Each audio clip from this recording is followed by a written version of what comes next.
Hello everyone out there on YouTube, friends and subscribers, Kernel of Wisdom here. Today I'm going to be recording for you guys a video response to a user named Psychubus. I'm responding to her video titled The Truth About Feminism, Introspection of Gender Theory Scholars. Psychubus submitted this video as a response of sorts to another female MRA supporter on YouTube who goes by the name girlwriteswhat. I believe the video she was responding to in particular was fault, i.e. not all feminists are like that, in which girlwriteswhat claims that the feminists who come to her and accuse her of overgeneralizing feminism and claiming that feminism is misandry, they tell her that she has it all wrong and that not all feminists were like that. Girlwriteswhat was trying to refute this and saying that feminists have proven that they are in fact misandrist, or misandrist, however you want to pronounce that, with certain quotes by popular feminists throughout history. Some of these feminists were scholars, and others were celebrities, such as Jodie Foster and Sharon Stone. Psychubus was protesting about the use of the quotes of two scholars or two feminists. I believe she said they went by the name by the last names common. Let me see. Sorry, I'm just going back over the comments so I get this right. McKinnon was one of them, and I believe the other one was Commons. So anyway, Psychubus was essentially saying that what girlwriteswhat was doing was propaganda techniques, because she took most of these quotes out of context, or she fabricated them completely. Now, what I will agree with on Psychubus is that one, if you want your movement, if you want the MRA movement or any ideological movement to have credibility and to earn some clout, then you shouldn't just make stuff up.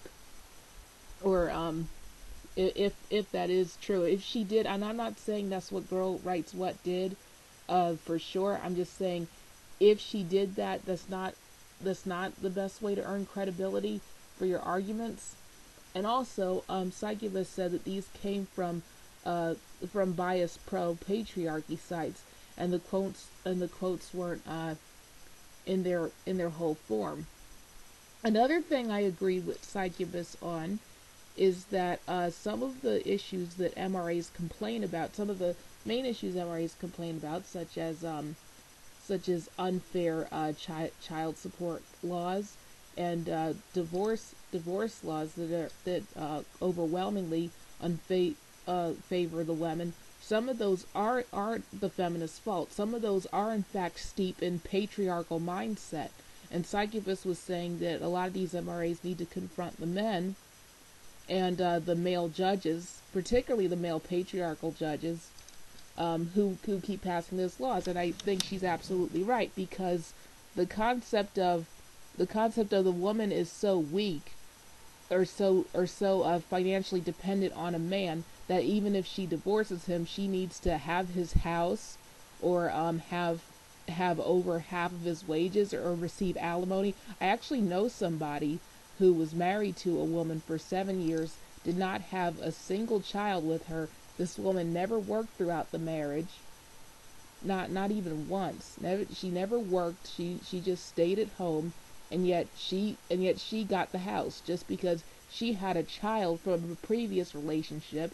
And the judges, being is crazily patriarchal, thought that she deserved the house, and he couldn't have his house anymore. Had to move back in with his ex-girlfriend, who's the mother of his kid, and she's just getting over half his money, and she's going to get it for years. That's a travesty of justice, but that's mainly these patriarchal judges doing that. a lot of times female judges can see through women's bullcrap better. So yes, Psychubus does have weight. Although MRAs do call out men like this, they do. They call them manginas and white knights. So the MRAs don't blame feminism for everything. But overall, I do see her point. What I disagreed with her on, and there's a few things I disagreed with her on in the text comments. And one of them was her quote about patriarchy. Let's see if I could find it. She wasn't responding to me. She was replying to another user.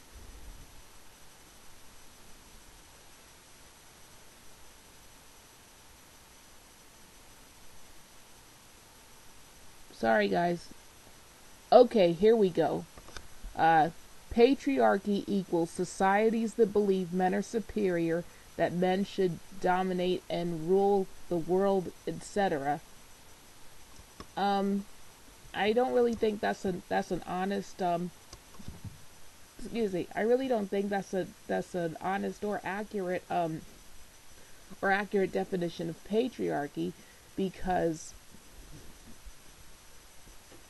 throughout the dawn of civilization and throughout history, men and women have built societies, or ran societies together. It was just in different ways. Men did a lot of the hard work because biologically speaking, they are stronger. Let's see. Men have 50% more muscle tissue than women. That's a fact. The fat cells of women are 3 times larger than that of men. Another fact. The dermis of women is thinner than men's. Another fact. And of course, as we all know, teenage girls and women under the age of 50 experience blood loss. They experience blood loss in 1 week out of every month, until they turn 50. And when you experience blood loss, it does make you it tends to make one weaker. It tends to make one weaker and more vulnerable. And there's also the pain that goes along with it. So in more primitive societies, women were significantly weaker physically. And to me, that's just how society evolved. And so the men had authority and responsibility over his wife and his children. But I don't think that translates into as the men were seen as superior. Now, there was a time in Western civilization where women weren't allowed to get the jobs they wanted, or get the education they wanted, or to own any property, or to inherit any property, or to vote. But those were soon abolished by the time 1900 came around. But there were still patriarchal family units in America. Patriarchy didn't start becoming vilified until around the 1970s, as you guys will see in one of my links that I forgot to mention. I'm going to have a lot of links in this description box. First link is going to be Psychubus's video that I'm referring to. Second link is the channel of girlwriteswhat. Third link is anti-patriarchy propaganda in 1970 cigarette ads. That's going to be the third link. That's kind of what I wanted to talk about and draw attention to. Fourth link is going to be examples of a matriarchal society in central Kenya. And the sixth link is very insider for my subscribers. That's going to be a link to me having that old argument with Alec Niles back when I was BValchan. And the part of the reason I wanted to include that in this video is because I believe Psychubus said that I'm one of the more rational and level-headed MRAs, and I found that interesting because she came off to me as one of the more rational, level-headed feminists. because most feminists that I've encountered argue exactly like this Elect Niles person in the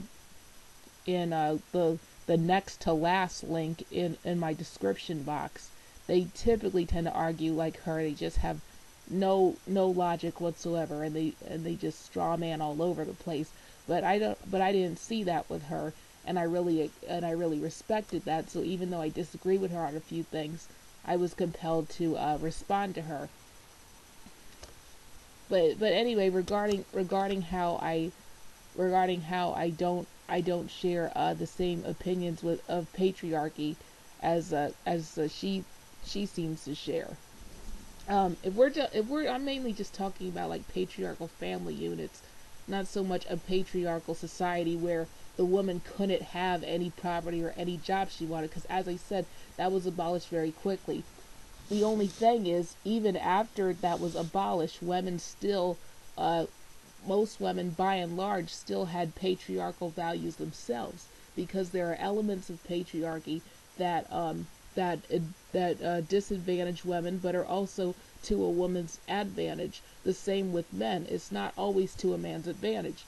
I read a source somewhere that said in the Islamic nations, in the theocratic Islamic nations, women can inherit property, but they don't have to share the property they inherit. But the men who inherit their property are obligated to. They're obligated to get married. So a woman has her property, and then when she marries a man, she automatically acquires his property in the process. And he doesn't acquire any of the property she had prior to the marriage. If Psychubus wants me to share where I got that information from, I probably will.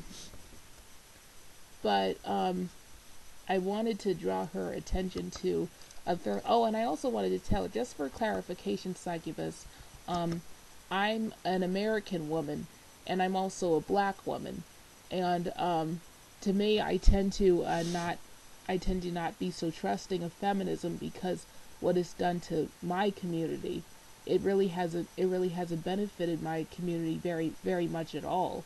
So in other forums, I probably was guilty of making like negative sweeping generalizations about feminism.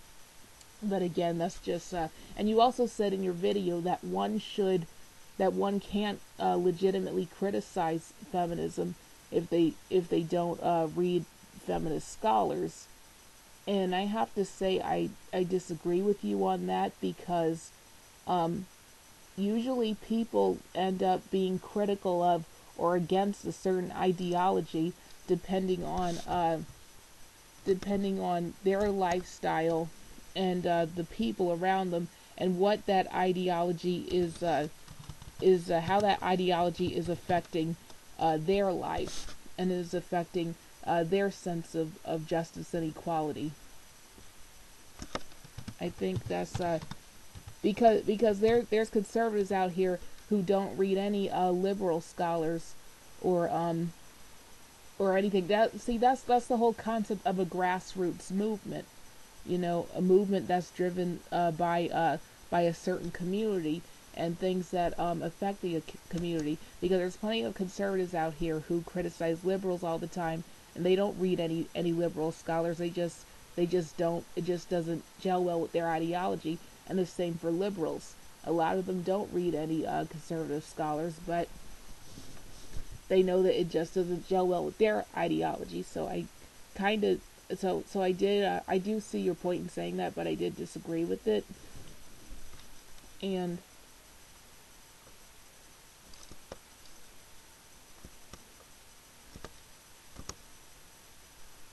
okay, sorry about that. Sorry about that, guys. I hear some distracting noise outside, but it's starting to subside a bit. Annoying neighbors. What are you gonna do?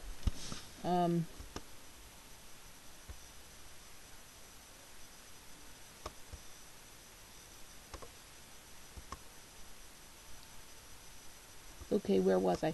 Oh yeah, and I also wanted to address what Psychubus was saying in her video. She was talking about she had used examples of girlwriteswhat taking quotes out of context.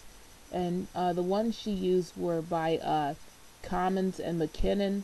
She says the one by McKinnon at the 4 minute 14 second to 5 minute 07 sec 5 minute 7 second mark. That's where she breaks it down or analyzes it accurately.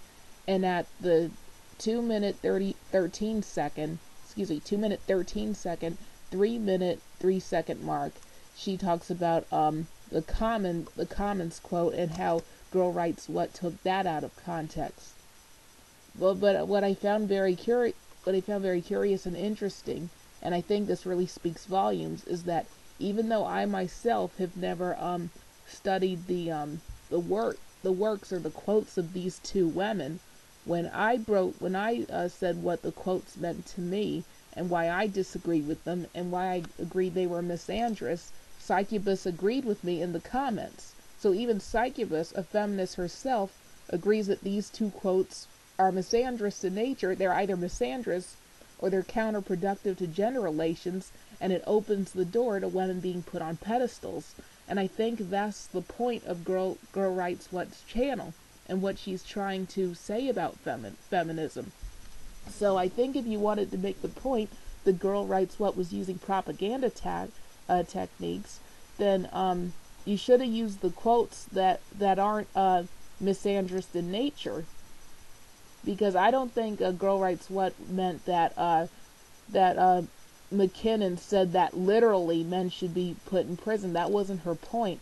Her point was, though, that the quote was misandrist, and you agreed with me on that too. It was misandrist, and it was ridiculously anti-sexuality, as if women don't enjoy sex, which we all know is a lie.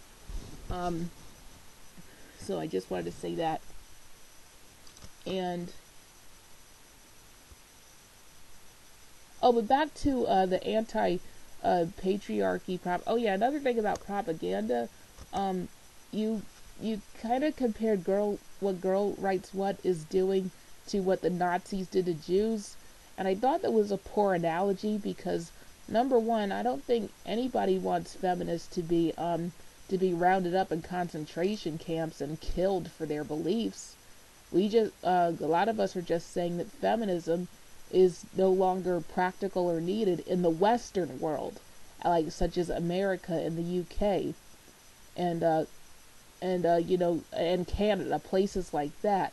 A lot of us just think it's obsolete because the feminism that seems to exist in America, Canada, and the UK today seems to just put women on pedestals and to put the self-interest of women above everybody, children included. I don't think all feminists are like that, and I know at a time feminism was needed, and women should have equal rights and equal opportunities as men. But ever since those equal rights and equal opportunities were established in the law, women have still conformed to patriarchal value systems because it benefits them. And another thing that I've noticed about some feminists is a lot of them, and again, if you're offended by this video, I do apologize, but a lot of them will only believe in gender roles when it benefits the women. If conforming to a gender role or identifying a certain trait to a gender, if that doesn't benefit the woman's image or the woman's what word am I looking for? Or the woman's financial status, if it doesn't benefit the woman in some way, then they're against patriarchal structure, or then they're against gender roles. But if it makes the woman sound good or look good, then they support it. A prime example is the last link in my description box, in a video that was uploaded by a user named Dramabitchespolitics, and she was giving her opinions on patriarchy and matriarchy. Now, she said that she for one doesn't care which it is, but she said she doesn't care as long as people get the job done, get the work done.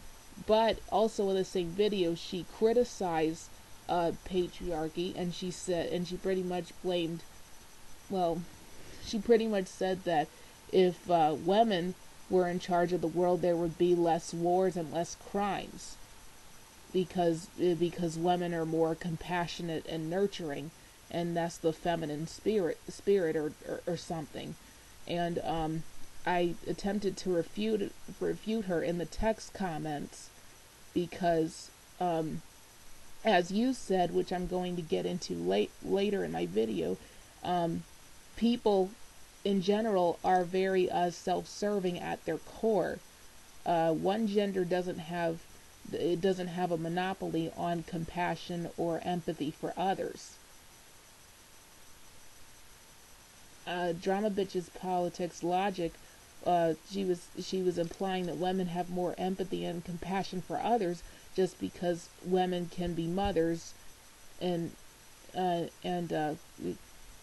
anyway, I thought the logic was poor.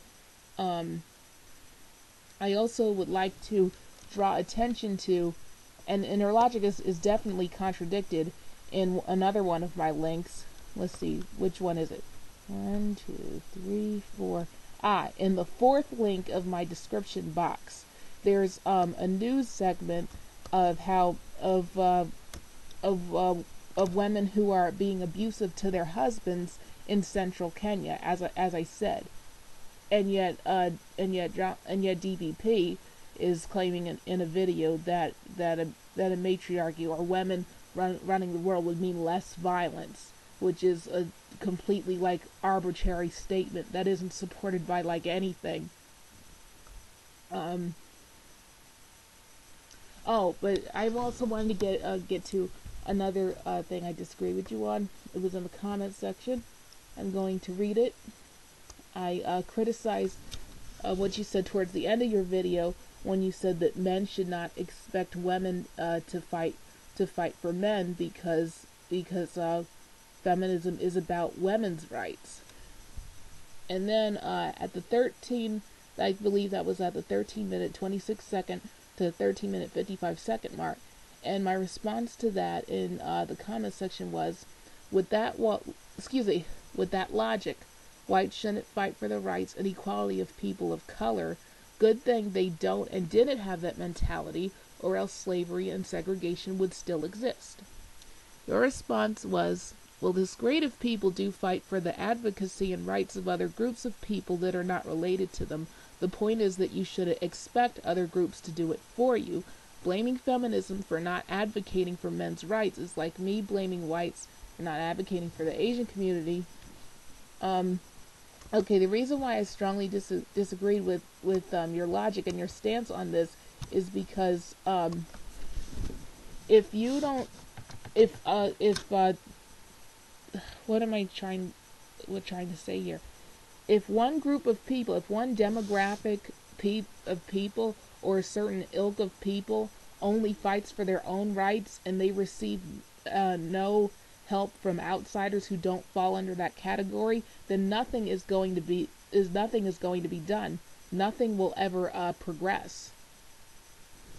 Because as I was saying about whites fighting for people of color, black people didn't, as I said, I am a black woman, so I would know, black people didn't abolish Jim Crow laws or slavery or discrimination on their own.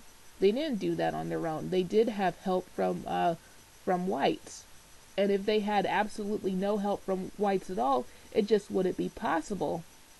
On top of that, when groups of people are fighting for their rights, it also has to benefit other groups in some way.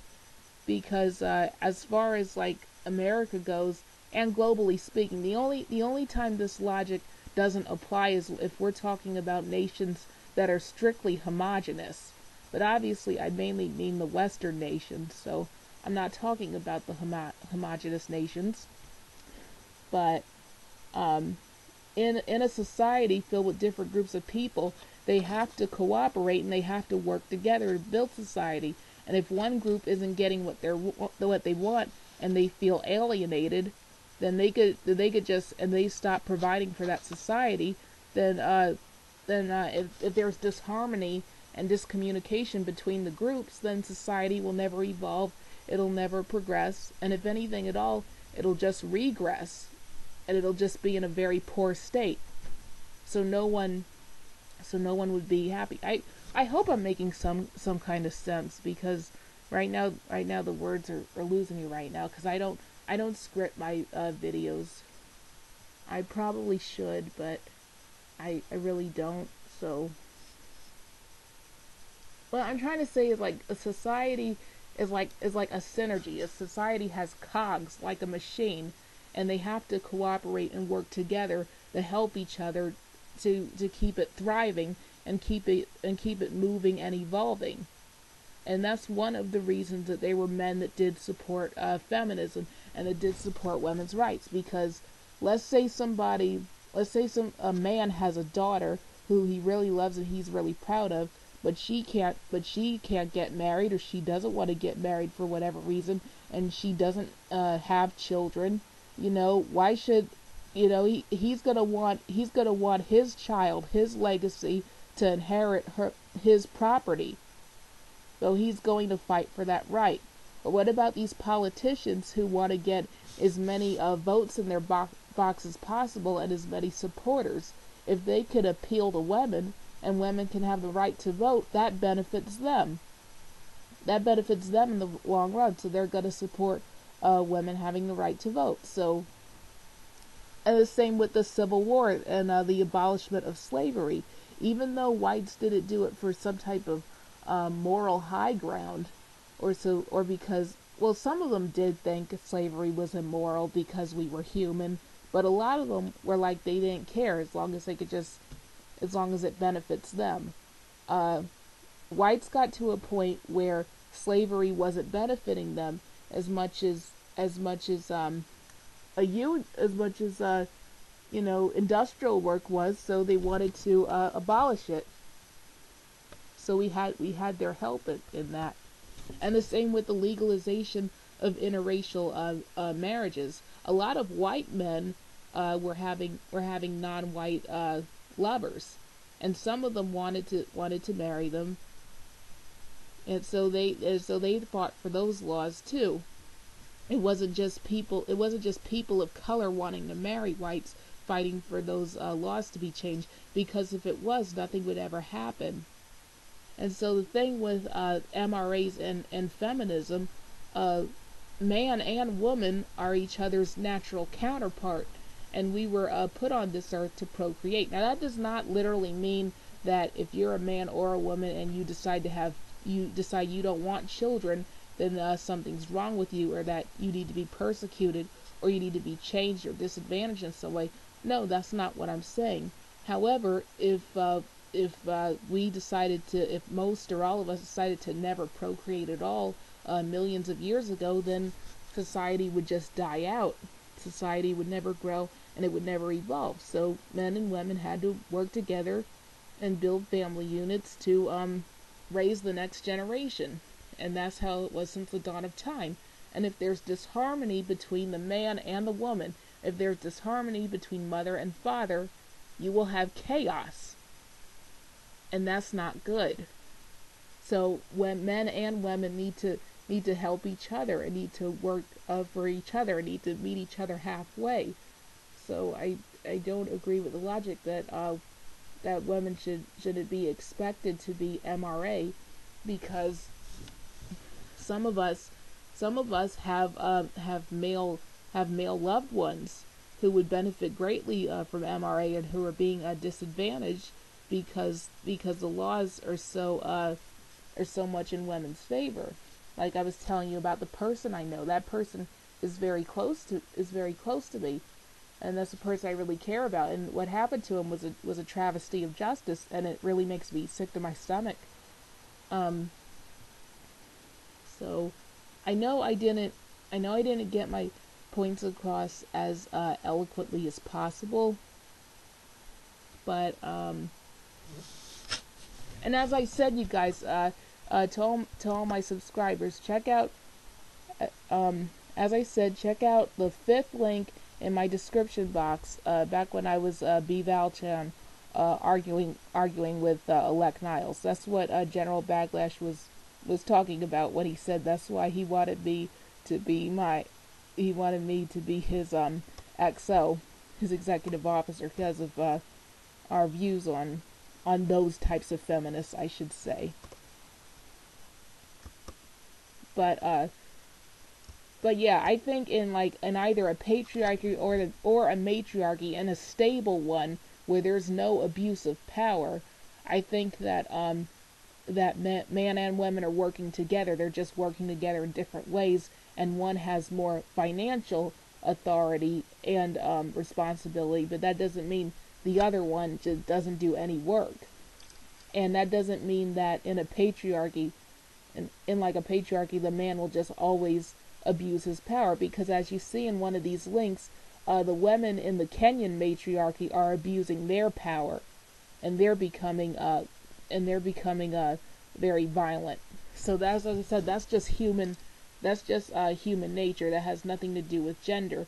But a lot of feminists vilified patriarchy in the 70s. Now, that link I have from Mayor of Blacktown, who is a black man who, like me, sees that feminism doesn't benefit our community in particular, and he kind of goes over the top with it, with all the feminism is witchcraft and is made by Satan and all that. But if you could get past that, or if you could even watch the video on mute and look at that particular those particular Virginia Slims ad he's throwing up, he's absolutely right when he says that those were vilifying the nuclear family unit, and making it seem like women back in the day were so oppressed and they were slaves. But those women were doing such old-timey, back-breaking drudgery because of the state of civilization then, because there was no electricity and there was no gadgets that made life easier for them. And the men, it's not like the men did nothing. The men had hard back-breaking work too when they were earning the money. And I'm sure the men did the repairs around the house, even though the women would chop the wood and to look after the children and cook and clean. A lot of the men would do the repairs. So in any family unit, whether it's patriarchal, matriarchal, or egalitarian, work is inevitable for all. It's not a form of oppression. If you want to have a stable family unit, everybody has to do their part and everybody has to work. But a lot of feminists just vilify the patriarchal aspect of that.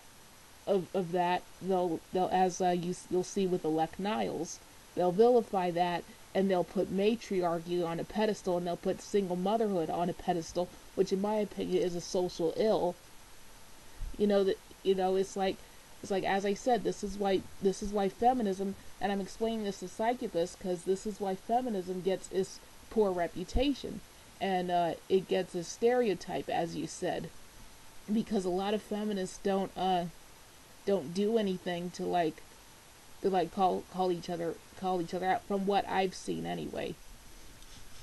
And also, and you mentioned how I found it interesting you mentioned Republicans in your video when you were talking about every political or socio-political ideology has disagreements and differences from within, and that may be true, but a lot of Republicans are stereotyped as being bigoted Bible thumpers because they don't call out people like Ann Coulter or Rush Limbaugh. They'll just let those people just represent them. So they've earned that reputation. They've earned that stereotype. And that's what I see with feminists too. And I also wanted to bring home the point that I said earlier, that people have to work together, and if certain movements have no outside support, then nothing can be done. A great example of that are the white nationalists and the KKK members. They hate too many people, and they want to exalt a minority on this planet. The minority on this planet being WASP, or white Anglo-Saxon Protestant, pure white Anglo-Saxon Protestant, especially if they're blonde-haired, blue eyes. Those people are a minority on this planet, whereas the majority on this planet of people of color, including the Asians, and the Asians are one of the world's superpowers, and yet they hate them. You see, you can't. Nobody can work with the white nationalists because they practically hate every damn body. In fact, they hate the majority of Americans if you really think about it. Because although 72% of Americans are identified as white, they're not white by white nationalist standards. A lot of them, or KKK standards, a lot of them are Irish Catholic.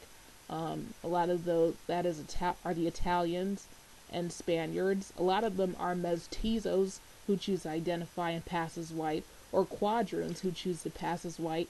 So again, if your movement alienates the majority of people, then you'll never get anything done. Or if your movement or what you stand for won't benefit others as well as yourself, then you'll never get anything done. No change will ever happen.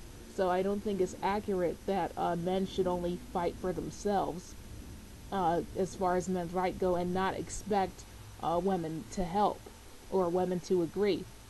Because there were some men who fought for feminism, and if there were no men who fought for feminism, most likely all those things that happened in history, they never would have existed. And okay, that's my video. I hope to hear from you soon, Psychubus. I hope you check out the links in my description box, because that might give more insight into my views that I couldn't give because I'm not that eloquent of a speaker yet. Okay, that's it, everyone. Colonel Wisdom out. Good night, everybody.